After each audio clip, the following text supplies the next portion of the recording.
everyone, and welcome to Eyes Wide Open. I'm your host, Donna Schmid, and today I'm interviewing my co-host, Phyllis Tempest. I have known Phyllis for several years now, and she's been an integral part of my channeling awakening. But I guess I didn't know her background at all, and so I was really curious to know how she started into channeling. Well, actually, just what was her spiritual journey. So today we're going to delve into that, and I have to tell you, it's very fascinating, and it expanded me, and I feel so humbly honored to know someone of her caliber, and I hope you get something from her as well too. She is an amazing woman and a great spiritual healer. All right, everyone. Thank you. Enjoy. Let's start at the beginning, because I know that you come from a family where your dad was a minister. And so this is like a real stretch here. So I'm curious to know how that influenced you on your path. What is the path that you started out as a child in this family, and then where did it take off from there? Let's go at the beginning. How's that? Okay, that sounds good. Good morning. I was born in the mountains of North Carolina. I'm the oldest of 4 kids. My daddy was we didn't call them ministers, we called him preachers. He was a Baptist preacher. From as far back as I can remember, I questioned a lot. So I would go to him with questions, and if he could answer, if he could show me in the Bible where there was a decent answer that I would accept, then that was fine. But the majority of the time he said, we're not supposed to question God. That's not what we do. God knows everything. You don't question. So that's what I was raised with. You don't question God. Good things, bad things, doesn't matter. Don't question why. But I always wondered why. So, teenage years, pretty normal. I was the go-to person in class, in my whole class, and not classroom, class. When people had problems, I would be the one that they would seek out, and I would listen and I would give advice, and it worked just fine. So then I went to tech school, met my husband in tech school. I moved to Indiana, and so we were here for 5 years, and then his job took him to Kentucky.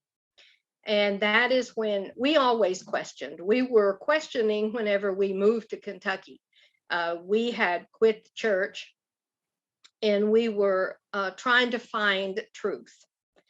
So we went to Kentucky.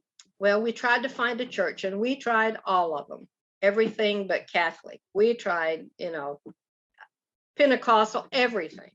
And we were there for 22 years, but not in the church. One church, it just didn't work. When the preacher would get up to preach, he would preach his opinion. He would not preach, truth out of the scriptures. And so finally we just quit. We had our son in 80. And so for 22 years we were there. My health was really bad. And so one day I was standing in the grocery store, and I looked over and I saw this book called God and Vitamins. And I picked it up and read it and started taking vitamins, started getting a little better. And then we found a book called Back to Eden by Jethro Kloss. And it was pretty much our herb Bible. And so we started in with herbs, and I kept getting better and better. I was going to a chiropractor at the time, and this chiropractor introduced me to muscle testing, to kinesiology. I'd never had that done before. And he wanted us to go to chiropractic school, but that was not in the cards. And so one day in the mail, we got a card from somewhere. we know where, but it's like you don't know where. And giving us an opportunity to actually come and learn Touch for Health. And that was the kinesiology, the different muscles and that. So we started that class, and then we went on to take classes in emotional therapy, in neurolinguistics, neuro-linguistic reprogramming, just one thing after another. And so in the meantime, things were, we were growing in our spirituality. I had found Catherine Ponder's books, which are absolutely fantastic to start with. Joseph Murphy, The Power of Your Subconscious Mind. And then I latched on to the I Am books. And that's where I really soared. I loved the I Am books.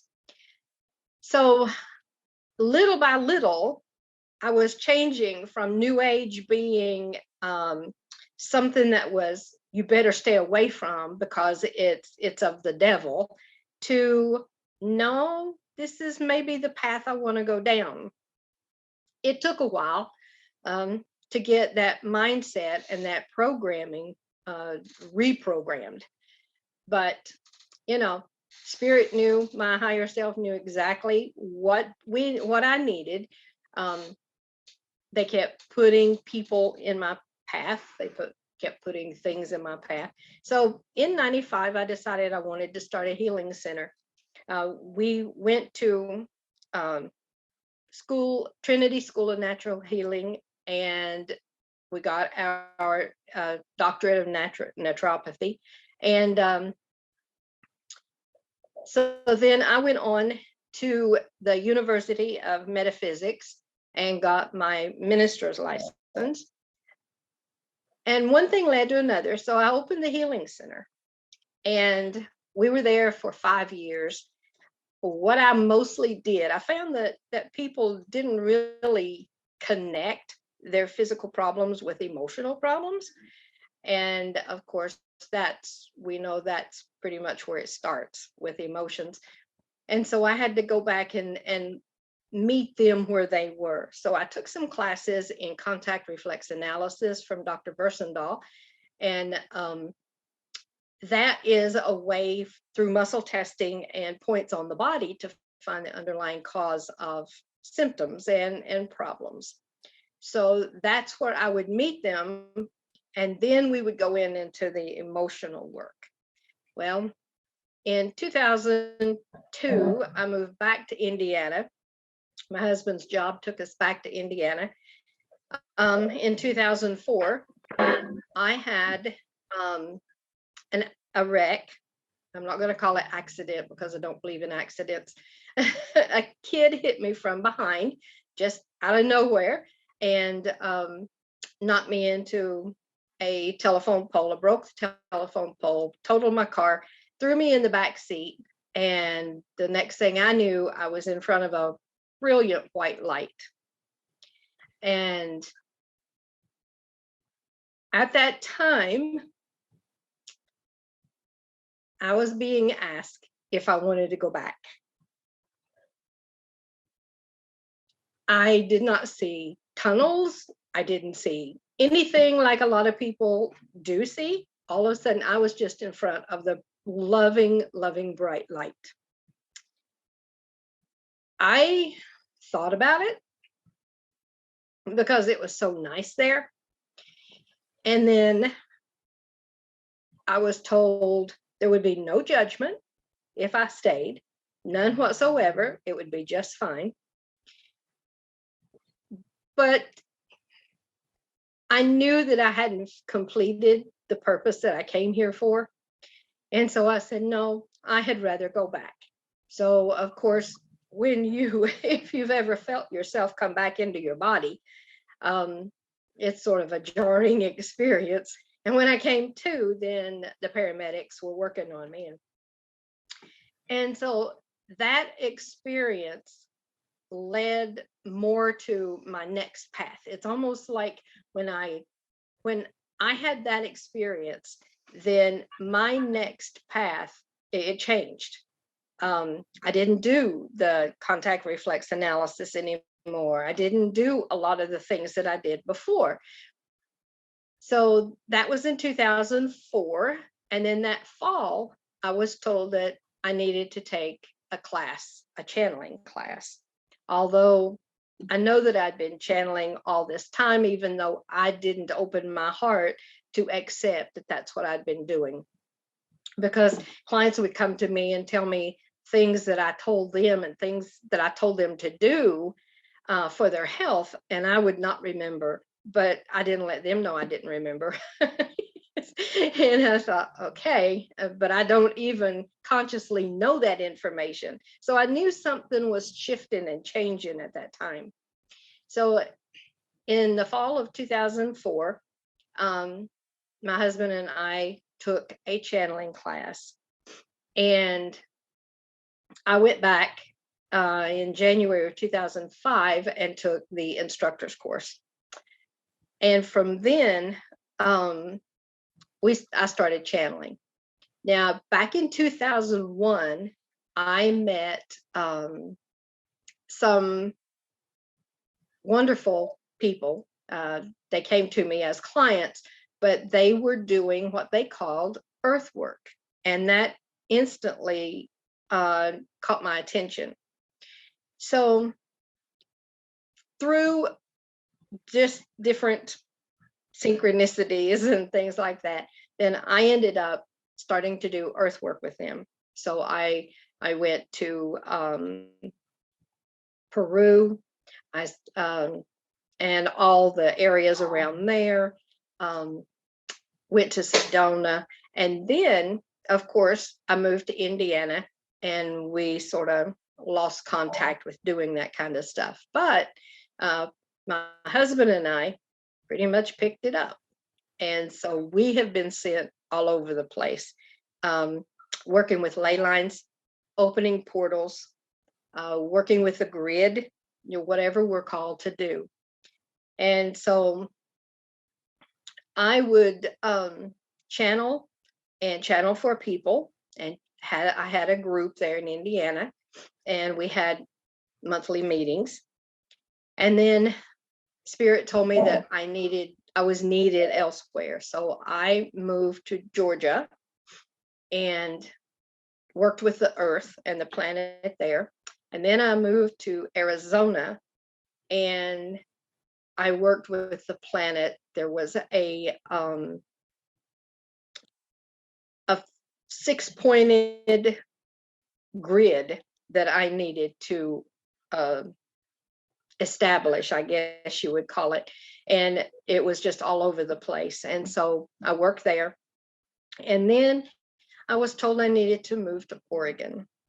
And of course, that's where we met. I moved to Oregon and was still doing a little bit of earth work, but I was out there more for being able to raise the vibration, to raise the frequency, to teach.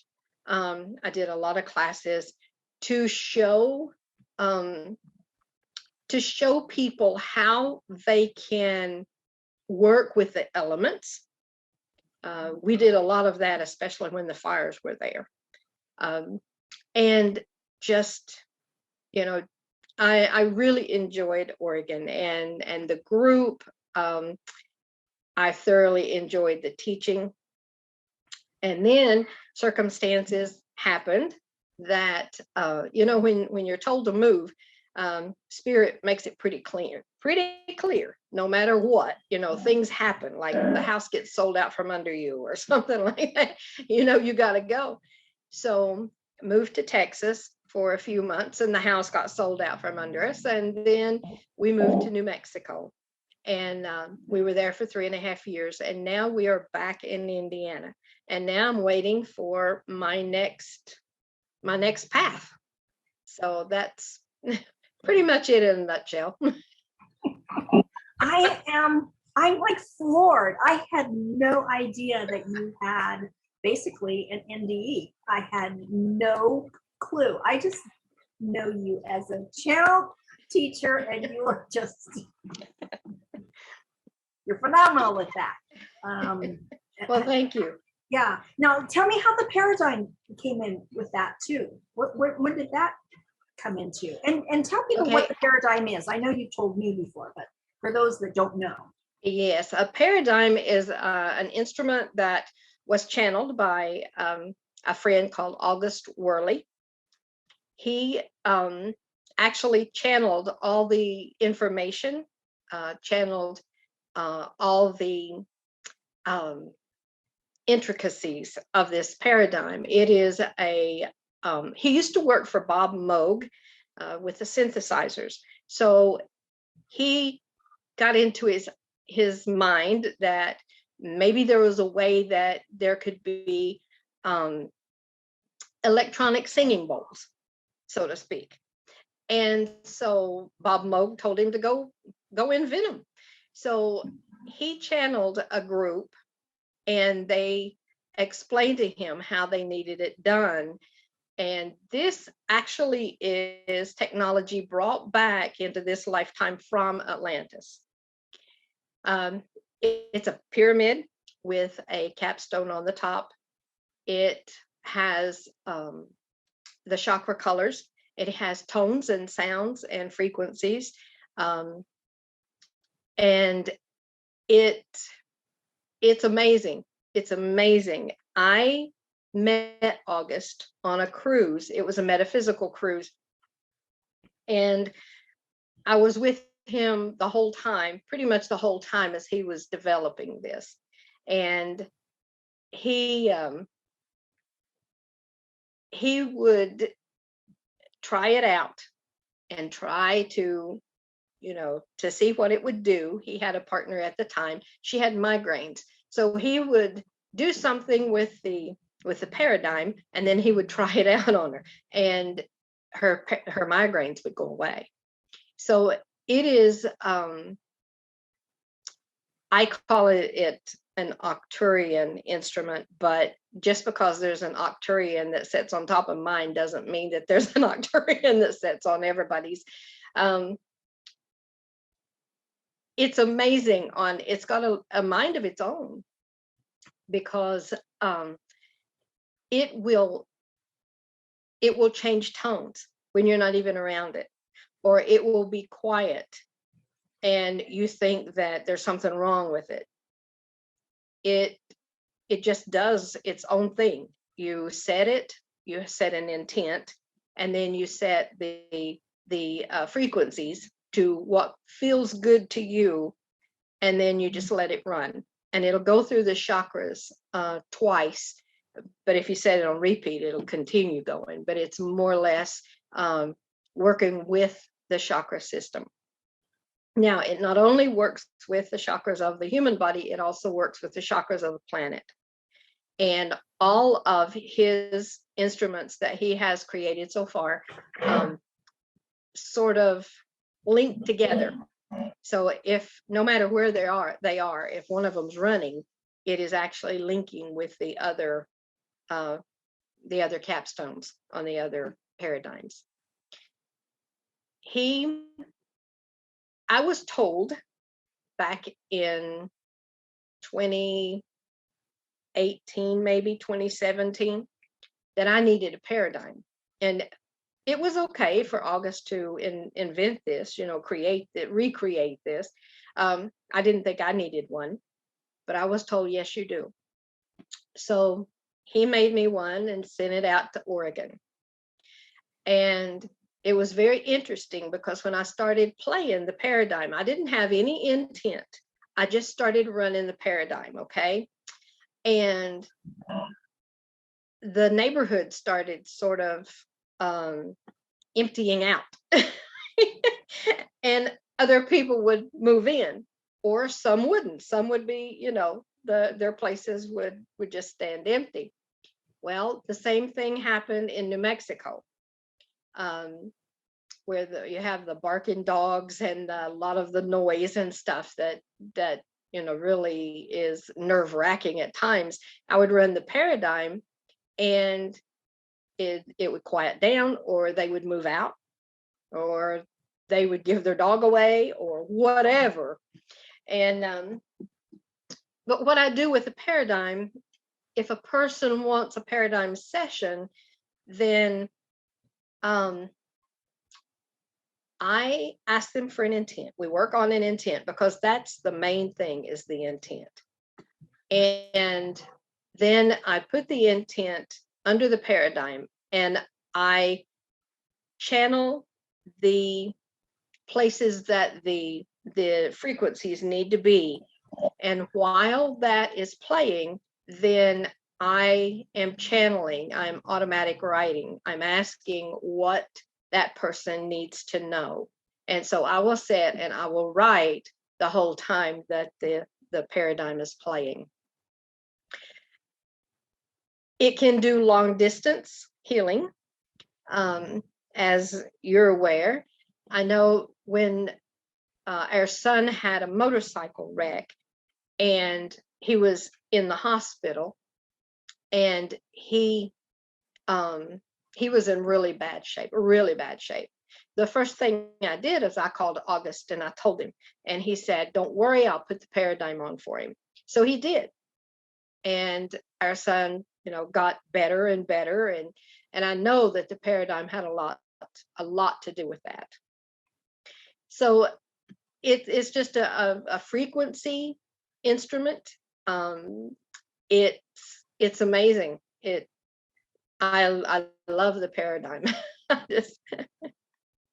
Yeah. It's, I don't want to say it's similar. It's similar to if people know a lot about Reiki, which is universal energy. But it's, to me, it's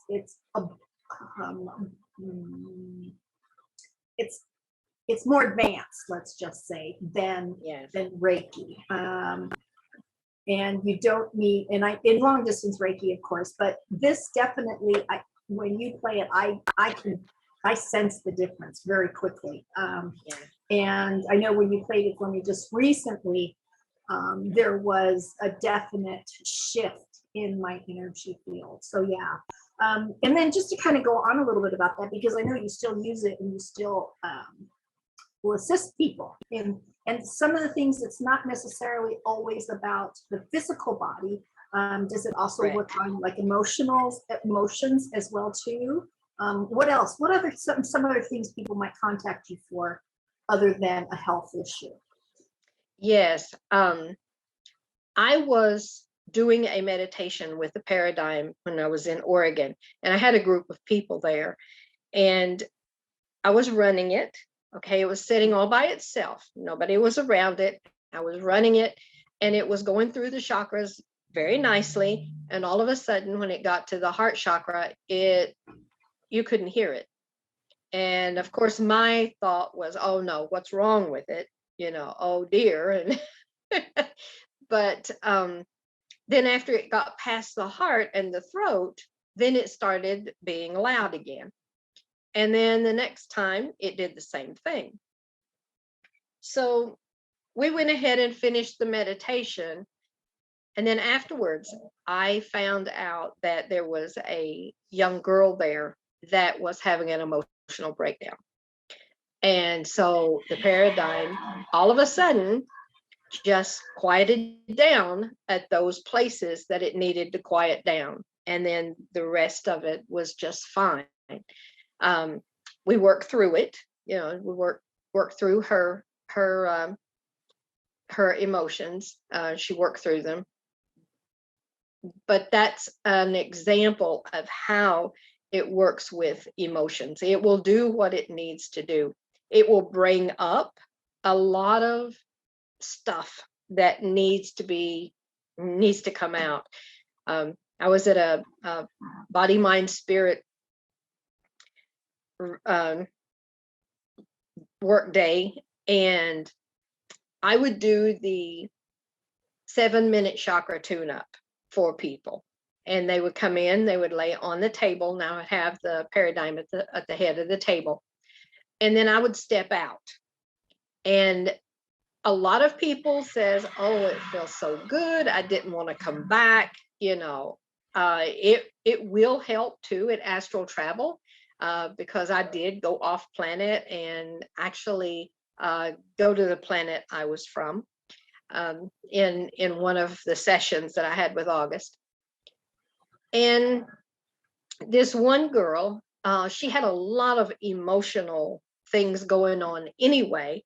And so she laid down and we couldn't finish the 7 minutes because the emotions just came up, and she was just beside herself. But it was something that she needed to work through and be fine with. And that's what happened. Then she was able to, it brought it all to surface, and she was able to work through it, understand why, and she went on with her life. She was fine.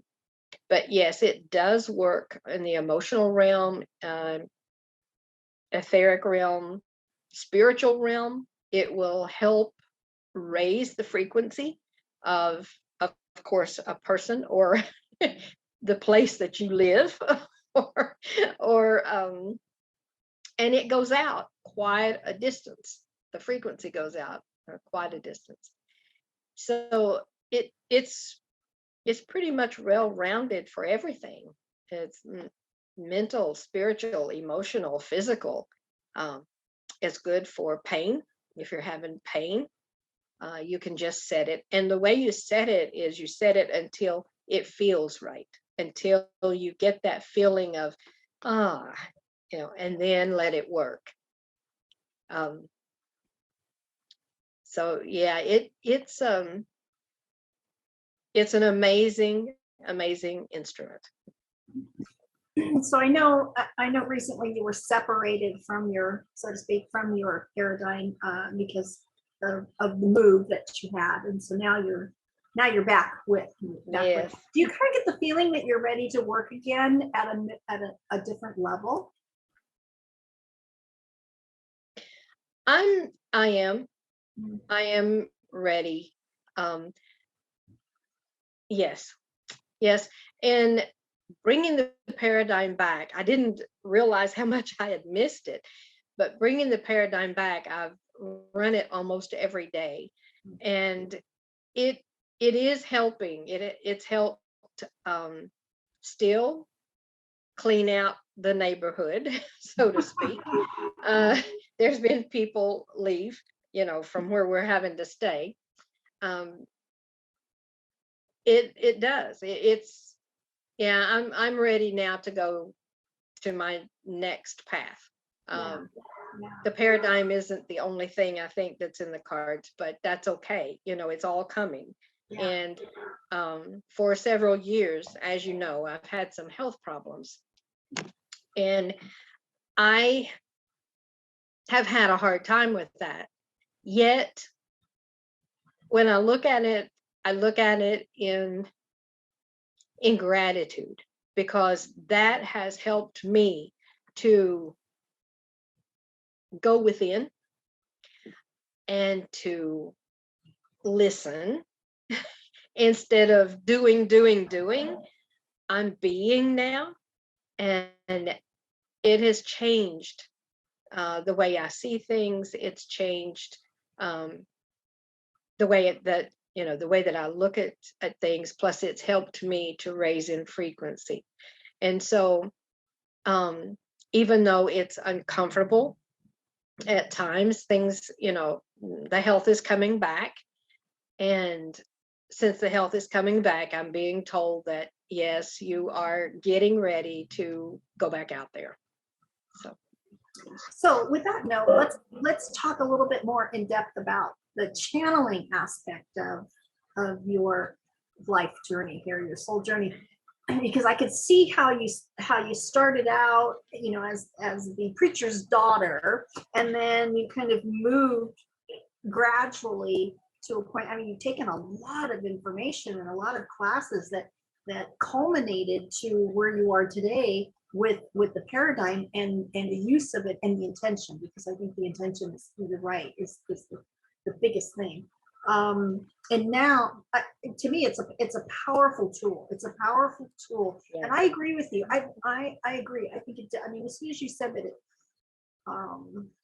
you thought that it came from Atlantis, I mean, that was like a light bulb went off and said, "Hey, now I have chills." But yes, indeed, it did, and so it's just not in the hands of everyone. So to speak. Even Elon Musk doesn't have it.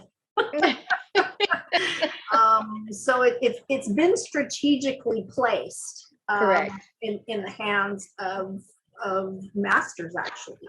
So when you're talking, I'm like envisioning how, because everything is so, appears to be, I should say, chaotic in some pockets of things where there's so much anger, and we talk about anger and releasing the chakras, and there's anger over here and there's anger over here, and it's like bubbling up. Even the earth itself is having these pockets, like look at Canada right now, it's having these pockets of almost like volcanic eruptions coming up. It's my my eukarya talking to me here, where it's coming up to the surface to be released, and to be made known and be released. There's lots of fires going on, and okay, it's dry, there hasn't been enough rain, but you know what, that's not the underlying condition that's going on. So, and when you're talking about in the past, you've done a lot of work with the ley lines of the planet. It's like now to help the chakra system of the planet to go through a clearing, kind of, at the same time. And I'm thinking, I just kind of thinking out loud here, that this would actually help a lot of souls that have come here to do what you termed as earth work. It would help them to awaken a little bit more and realize that they've also too been strategically placed, and now they can begin to be consciously aware of what that journey, just like yours, what that journey has created for them, and how they can be an integral part of assisting in, and I'll just call it the awakening. I know that's such a buzzword right now. It's kind of like old.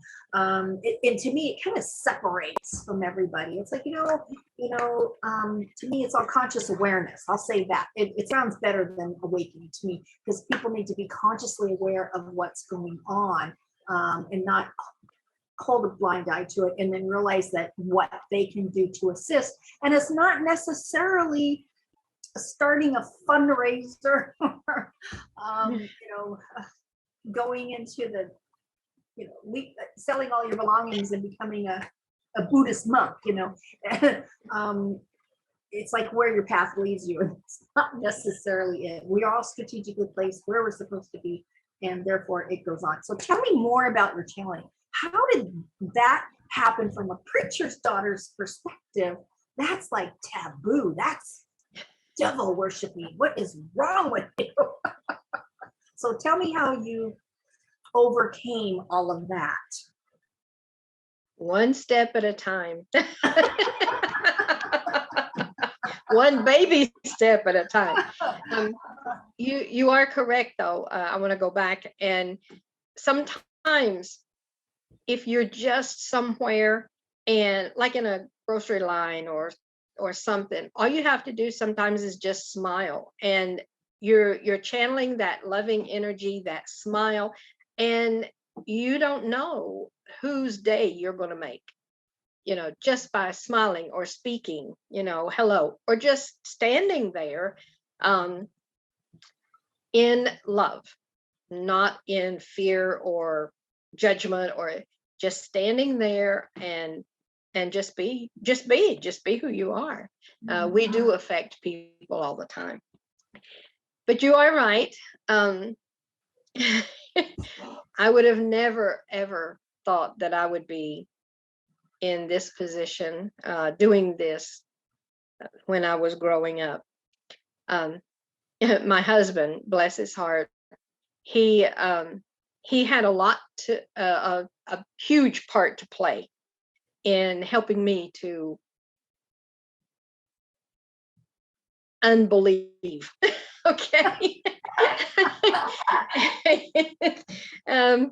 He was in the same boat too. He came from a Baptist background, but we were both sort of rebels.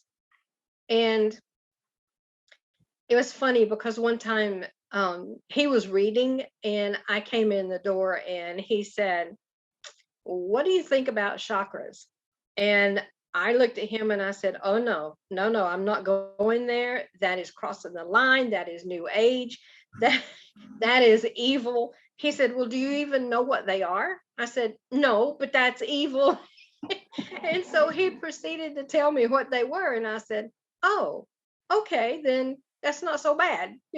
I mean, little by little, Spirit used him to get me where I am today, with his help. But I knew that there was something different when clients started coming and saying that I was telling them things that I knew that I really didn't know. Every day before I would see clients at the healing center, I would sit down and I would say a prayer to the angels and their angels. And I had angels all over the healing center, and that made people feel comfortable. And then go on about my day. And then they would come back, and some would say, "I just want to come and just be in this." So I knew that something was happening, that something was it wasn't just a regular business, so to speak. I'm trying to think. When I started doing the earth work, I wasn't really channeling per se, but I knew that energies was flowing through me. They were, and sometimes I would speak, but I was scared. I didn't know, what was going to happen, what was going to come out of my mouth. There was one church that we did go to. We went to a Pentecostal church. And I remember the first time they were having a revival. And all of a sudden at the end, they started what we know as speaking in tongues. Scared me to death. I left and I said, "I'll never go back." And of course, I went back. Went back, experienced being slain in a spirit, all of that stuff. But I went back after we got kicked out of the Methodist church. So we went back to the Pentecostal church. And that was more of where we were at the time. But I started, a lot of things that happened. I would search the scriptures for, okay, did it happen in there? Did it happen in there? And of course it did, the day of Pentecost. And so that made it a little bit okay, a little bit better. And then as time went by, I felt like there was more words that I wanted to say that really wasn't mine. Now, also in this, I've always had a conversation going with I call them guys, they're angels, my higher self, and I would listen. And sometimes, it is just natural to me. I'll just listen. I'll just be told things. And I never questioned it. I just knew it was truth. Whatever they told me to do, I did. I didn't question because I didn't need to. I knew deep down inside that was truth and what I needed to do.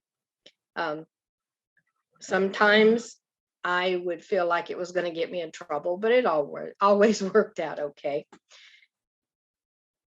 When I was told that I needed to take a channeling class from a dear friend that I had met, I knew that she had said she was not teaching anymore. And of course, I said, "Ha ha, she's not teaching." And they said, "Call her." So I called her. And I asked her, I said, would you happen to be teaching a channeling class? And she said, it's funny you should call, because I have had 3 other people call and ask me to do another class. So I'm doing one. And I thought, you know what I thought? Well, Yes. well, I guess I'm going. Yeah. Uh-huh. When we got there, the 3 people didn't show up. There was me, my husband, and one other person that had taken the class before, and that was it. And so I knew that was a setup by Spirit. I knew it was. But it did not come easy. I'm going to say it did not come easy for me, because I guess I wanted to make sure, I wanted to be in control. For my husband, it just came naturally. I mean, very quickly. But for me, no, I struggled. And I struggled to open up. I struggled to have that energy come through me. And so they made a deal with me. They said, okay, you can envision us, or envision yourself. You envision yourself in a pyramid and set it on your shoulder. And then you're still there, and we will stop anytime you want us to stop. And I said, okay, we can try this. So I did. I envisioned a pyramid, a glass pyramid, and I was in that. Sometimes I saw myself as a little girl. Sometimes I saw myself as an old man with a beard, like the sages of long ago. And that was okay, because I was still there. And that was for me, and so therefore they would be able to come through easier. Now they come through your 8th chakra at the base of the skull. And so I would feel that energy as it started coming through and building. There was one time when, my husband and I practiced, okay? We did hours upon hours of practice. And when I first started channeling, then I would get really bad pains in my heart and in my chest. And it was hard to breathe. So I told him, if I'm supposed to do this, you're going to have to back off, because Spirit doesn't know how small our bodies are compared to them. And so sometimes it's like they're so excited to come through that energy is so powerful, and our physical bodies hasn't raised to that frequency yet. And so it lets us know that it can't hold that energy. So we just ask them to back off, and then they'll back off, and then they will come in a little bit more at a time. Every time you channel, you raise in frequency. You never go backwards. Every time you channel, your frequency goes up. And so therefore your vibration goes up. So therefore you end up in different dimensions as you channel every single time. But yes, it's been a journey, and most of it is not as hard as what I made it to be. It could have been a whole lot easier, but I'm one that you've got to show me. You show me, because I want to make sure that I'm doing the right thing. I want to make sure that I am not doing something that I'm not supposed to do. Living in fear pretty much all your life, because that's what the religion was. It's fear-based. If you do this, then you're going to hell. If you do this, then God's going to get you, and that's fear. And to have that fear to change into, no, you do this, and it's a loving presence that comes in. God is always love. It's huge to get that mindset turned around. It's sad when you think of how much programming that has been done. And then, we talk about people awakening now, and that programming, they're beginning to, their conscious mind is beginning to question, that doesn't seem right, that doesn't look right. And then that helps their subconscious mind, their spiritual part of them, to be able to open up and wake up. I agree with that a lot. But I also think that the reason, or part of the reason for you to experience your life path as you did to get to this point, has actually helped really separate the ego mind, because a lot of times some people will operate through their ego, and it doesn't serve anyone. And it actually, I mean, it's a lot to understand that you're not alone, that it's not just me. I am connected to you, to everyone else. I mean, on a human level, yes, but also spiritually as well too. And it's that collective consciousness that's involved, to where when you tap into that, then you completely understand that you are not alone.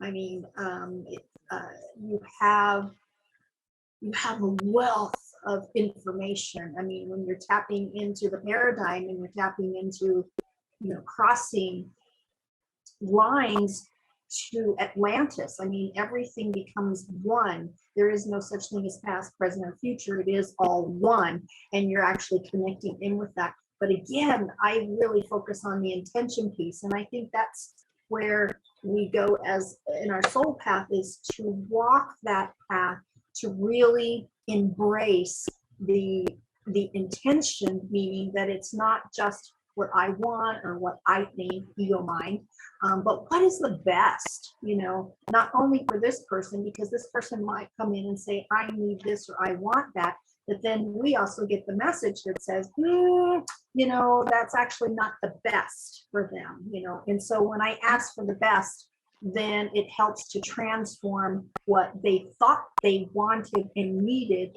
into something much larger. I got goosebumps with that.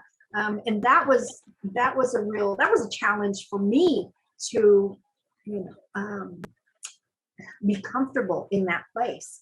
Because it's like, well, that's not what they're asking for. How do I do this? A lot of times, but yeah, I mean, there would be things that, there's some people that you just can't talk to. In the fact that you can't use certain verbiage because they just freak out. And nowadays, it's like there's even more verbiage that you can't say. It's like, man, woman, everything is so twisted around and discombobulated. So it's you're being extra careful in how you approach someone. But there are some things that you cannot say, because they're going to go, oh no, just like you did with the chakras. Oh no. Right. And so I always used to say, okay, do you want me to tell them this? Then you find a way for me to get my 2 cents in, because I'm just not going to start blurting this out and going, I'm actually spiritually picking up, or intuitively or psychically I'm picking up. You don't use those words. So once they would give me an introduction, so to speak, and it was fascinating to me, because it was always the person that would say something. So say, for instance, it was a shoulder injury, and I'm working on the shoulder, and all of a sudden they would start telling me a story about their past. And, oh, you know what? I remember when I was a kid, I fell off the swing set and I hurt that same shoulder. And I said, oh, fascinating. and then they'd say something else, and they'd go, what do you think? Do you think maybe that's like from an old injury? And so I would get this, tell her yes. I go, well, it definitely could be. I've heard, I'm not sure, but I've heard that, muscle has memory. And when you connect with it a certain way, that memory comes to the surface. I said, so yeah. I said, so tell me more about that time you were on the swing and you fell. And all of a sudden this story starts going. And then in the midst of it, they'll say to me, my shoulder feels a lot better. And I said, oh, great. So they would say it was because of me and what I was doing, and that's why the shoulder felt better, when I really knew it was them and their actual transformation of that energy that was stuck in their shoulder is now been released. And that's the that's the part that Spirit helped me a lot on, because I did not know how to speak to people in such a way as I wouldn't, they wouldn't hold the cross up, off, and start giving me this. Because a lot of that, I mean, my own kids sometimes will do that to me. So it's like, yeah, whatever. I don't care anymore. I just tell them I'm crazy, and you ought to just know it by now, Yeah. So yeah. Yeah, my family doesn't know. My family. When my mother had a heart attack, and she knew I was working with herbs, okay? Didn't know exactly how or to what extent, but she knew I was working with the natural herbs. So she asked me if there was anything that she could take. Well, when she asked me, I took that as permission to muscle test. So I surrogated my mother and muscle tested her. And then I called her back and I sent her the herbs that she needed to take, told her what to take, how many and all. So when she went back to her doctor, they had to get the x-rays from the last visit that she was on to make sure that it was still the correct heart. She said, well, my daughter uses herbs. He said, I don't want to hear it. I don't care what your daughter does. You keep doing what she says. And so, there are ways that Spirit will give you to open the door. If that's exactly what's supposed to happen, they will open the door, and it will be up to you to take that opportunity. But if you're looking for an opportunity, they will definitely give it to you. Yeah. I don't know. In some respects, it's kind of like sneaky how that all just evolved. It's like, hey. Because I remember last time when we talked and you said channeling was kind of like breathing. Everybody does it. It's like, that's right. Okay, yeah, that's true. Everybody does do it to some degree. We all have the capability. So it'll be fun too is to talk about maybe in our next chat together is some of the ways we can help people to open up to that a little bit more. Of course. And the big word trust comes in, because like we said, a lot of times you're left brain, but trust comes in, and maybe just to help people feel a little bit comfortable about that connection, because we all have assistance on the other side. That veil, and it's thinning, but that veil is there, but we can still assist on that. It's back and forth kind of thing. Yeah, that's correct. Yeah. The trust is the biggest one. Yeah. Well, I am like really expanded, because I feel like I've just met you for the first time. It's like I always saw Phyllis is like this much. This is this is Phyllis, and this is this much. And now it's like, whoa, wow. What a journey! What a journey! I'm very grateful to the mutual friend that introduced us. Yeah. Was she a friend? Yeah. Well, let's close with that. So, how I met you. I was actually teaching a class in a metaphysical bookstore, how it evolved. And I was doing a meditation class, which I love to do meditation. So that's actually one of the things that I'm going to be doing on the channel, is just posting some meditations for people. But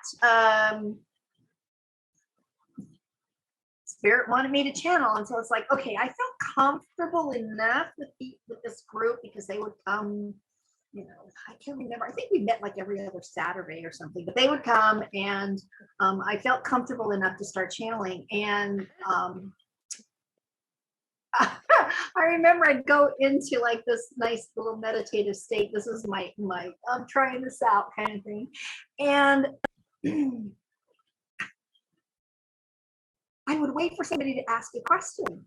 And nobody asked questions. I'm in this this place, they're in this place, and it's like somebody's got to ask a question. And so then I would just feel like I would feel my body like turning to certain directions and just saying, you have a question? And then they would have a question. So I thought, whoa, this is really freaky, right? So I did it for a little while. But then it was like I was dabbling, and I didn't I thought, it's not good to dabble when you're teaching people, because teaching them the wrong way. So it's like, and I have no business teaching channeling. So there was a gal that was in the group. She had come, and all of a sudden one day, she, as we're going around the room, kind of sharing, she like popped into channeling, and I thought, she's channeling, So I said to her afterwards, I said, did you know that you were channeling? And she said, yeah. And I was like, oh, okay. And was that like spontaneous? And she said it was, but there was something there that just wasn't right. And I just didn't know what it was, but I had like this cautionary flag come up. And all of a sudden she's talking to somebody sitting next to her during break, and she's telling them she's going to go to this channeling class. And my ears like went like Dumbo, they just expanded like this. And I said, you're going to a channeling class? Well, where are you going to a channeling class? And she said, it's on the coast, And so I said, well, how do you get involved in that? So she told me a little bit, and she said, and she invited me to go. And I said, okay, I'll come with you. So that's how we met you. And that first experience with you was like, oh my God, because you opened me up like a can of worms. I was like, oh Lord have mercy. But I remember that was also my first time experiencing the paradigm, which was very new to me, and that was amazing. And the beautiful thing with it, like you said, you do a channeling with it. You had sat next to me. And it just felt so good. It just felt so good in that energy. And I really didn't care what it was doing, because it felt so good. I just went into a deep place. And then when you were done and read me back what you had channeled, I thought that I was going to flip a switch. I mean, I still have that. I still have that journaling that you gave me. And I want to tell you that this is crazy, but the best part of it, you have beautiful handwriting. It was like so angelic. I mean, it was gorgeous how you wrote.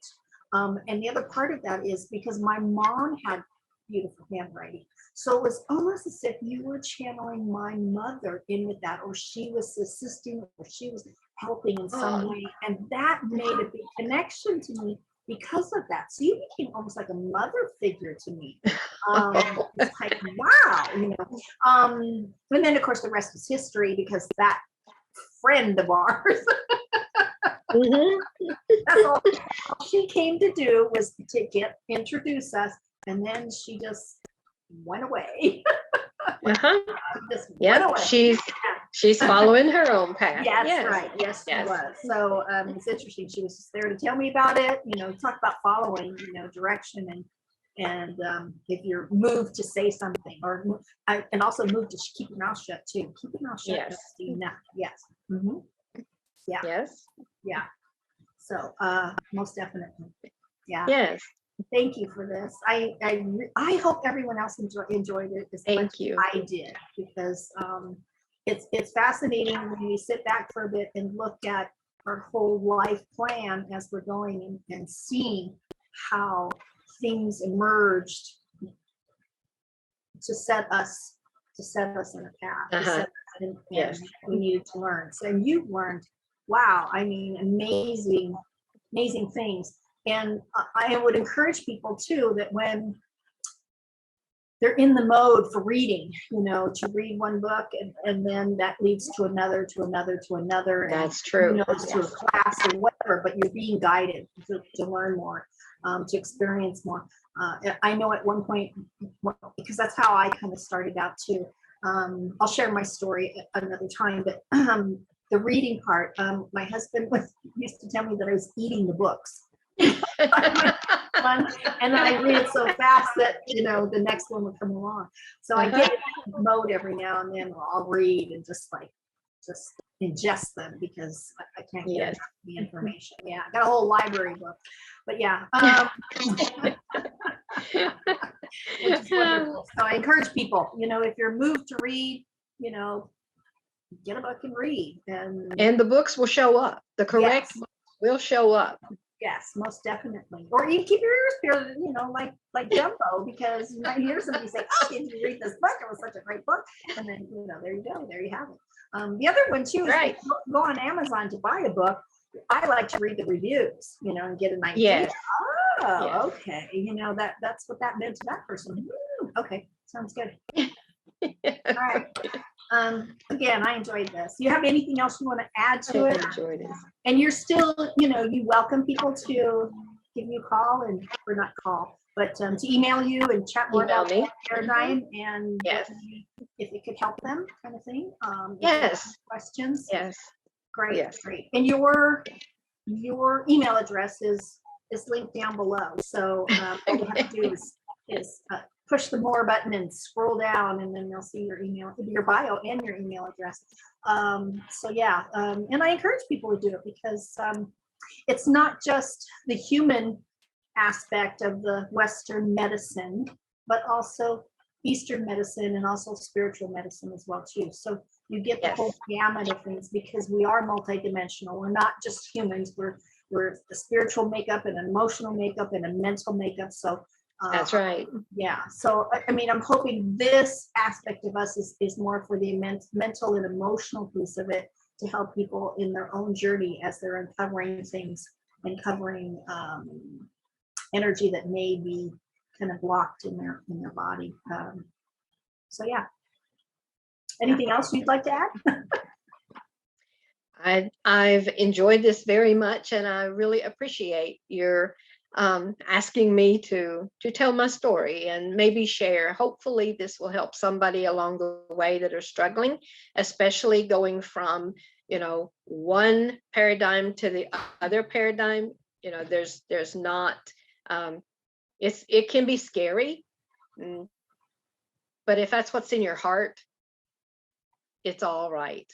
It's exactly right. Don't let fear stand in the way of a wonderful, wonderful path and journey. Fear for me, if I feel fear, it is my indication that I don't know enough about it to make a decision. Yes.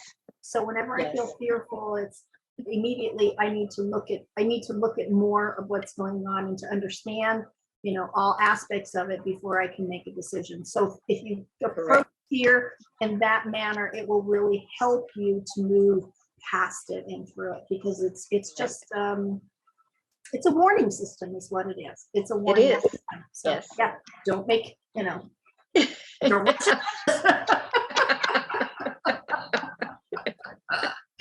yeah. So, and I haven't learned enough about channeling just yet that I have squashed all of that so-called fear around it. So, but I'm on my way. And Spirit definitely is helping. And yeah. So thank you much for sharing. I appreciate that. And thank you. We appreciate any comments below, but maybe what other things that you want to know more about or you're curious about. Even if we don't know about it, we could invite Spirit in to give us some insight in that. So that'll be fun. So, comment below, like us, so that way when we do send out another chat, that you'll be made aware of it. And subscribe. Yes, most definitely. All right, Phyllis, thank you so much as always. It's such a pleasure. Thank you, Donna.